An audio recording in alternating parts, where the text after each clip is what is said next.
ọdún o àṣẹ yìí ṣàmọ́dún. Òkú ọdún o àṣẹ yìí ṣàmọ́dún.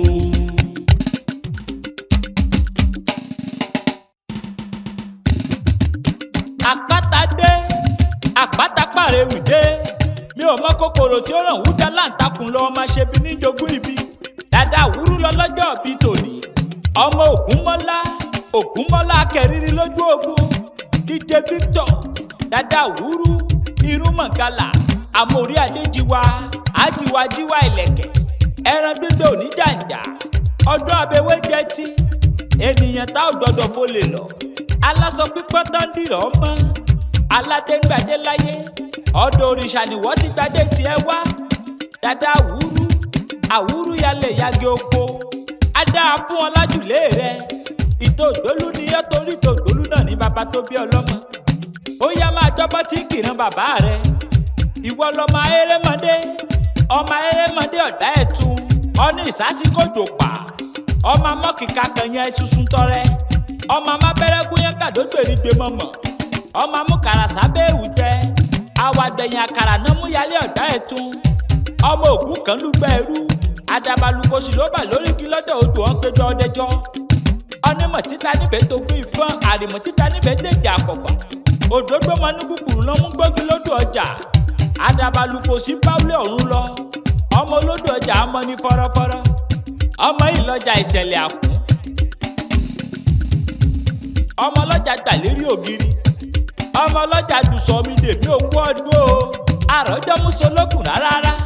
onígbàgbọ́ òdodo olówó orí olúfúnkẹ́ british ọmọ Tinubu ọlọ́jọ́ ìbí ìwọ ni bàbá Daniel ìwọ ni popsi yanda daddy pastor of the house máa wọlé má rọra àbúrò rẹ ló ní kí n máa kíyọ òun ló ní kí n máa kéwì fún ọ Ògúnmọ́lá bàbá tọ́pẹ́ obas global ó ní òkú ọdún o ó ní àṣeyí ṣàmọ́dún àṣàmọ́dún ṣe mí onírìkú ọmọ òní fàìsàn lògbà bẹ́ẹ̀ ni onírìkú aya ìwọ máa kéré òkè òkun délé àyún lọ àyún bọ̀ lọ́wọ́ yẹnu bó bá ti ń lọ re ló máa bọ̀ re òní bá wọn tẹ́jú lẹ̀ mọ́lẹ̀ àríyáyá ni ti yá àríyáyá ni ti yọ iná ní sàyà náà aláwọ̀ funfun aláwọ̀ dúdú ọkùnrin obìnrin ẹni gíga ẹni kúkúrú wọn ò máa fọ̀yàyà ṣe ti ẹni lágbára lọ́wọ́ Ọlọ́run lágbára lọ́wọ́ bàbá òkè. Happy birthday to you, sir, and we all wish you long life and prosperity. Àpáta pàrẹwì lèmi jẹ́. Tẹ́ bá lẹ́ni tó fẹ́ kàn sí mi, ẹni kí wọ́n pè mí sórí nọ́mbà sáìdì tọ̀dọ̀ tèmi 081 69 60 2775. Ẹjọ́ lẹ́ẹ̀kan sí 081 69 60